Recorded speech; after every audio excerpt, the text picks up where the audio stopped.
Alors les vidéos sont un peu longues, elles vont de 5 à 3, 4 minutes. Je le précise quand même, une fois que vous aurez fait le dossier par vous-même, vous ne serez plus dans l'obligation de suivre les vidéos, hein, vous saurez le faire. C'est assez bateau en fait, hein. Une fois que vous avez compris, vous verrez que c'est toujours la même chose. On vous demandera tout le temps les mêmes procédures. Et ça fait 20 ans que c'est le même document qui passe avec des couleurs différentes, hein, mais c'est tout le temps la même chose. Et sur Internet, on ira plus vite puisque c'est relativement pareil.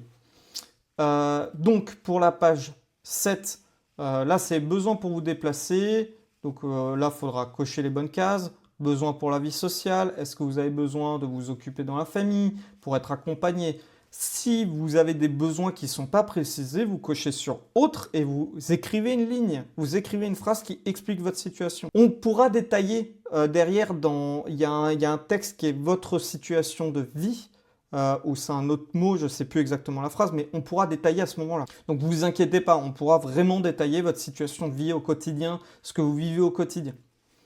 Les attentes pour compenser la situation de handicap. Donc là, une fois que vous avez écrit vos besoins, vous allez décrire vos attentes. Là, vous mettez ce que vous attendez réellement comme soutien de la MDPH. N'hésitez pas à mettre vous avez besoin de matériel, ne vous privez pas. Demandez j'ai besoin de matériel, j'ai besoin d'aménager mon lieu de vie, j'ai besoin d'une aide humaine, j'ai besoin d'un accompagnement à l'adaptation, à la vie quotidienne. Faut pas hésiter à marquer. Marquer aussi autre et compléter avec des arguments personnels. Ça aidera toujours votre dossier. Ça ne sera pas forcément lu, mais au niveau d'un juge, vous direz, attendez, moi j'ai justifié ce besoin. Je l'ai marqué. Donc ça prend du temps parce que les gens, bah, ils savent pas trop, voilà. Mais demandez, voilà. C'est un droit. Encore une fois, ce n'est pas un devoir, c'est un droit. Vous y avez le droit. Si vous avez déjà identifié des services ou des établissements, mettez-le. En principe, la MDPH est censée vous en donner. Ils ne vous donneront rien. Ils vous diront pas, allez appeler tel organisme, etc. En principe, la MDPH est censée accompagner. Ils ne vous accompagneront pas. Je le précise, mais c'est un fait. S'il y a des gens de la MDPH qui m'écoutent, ils vont pas être d'accord.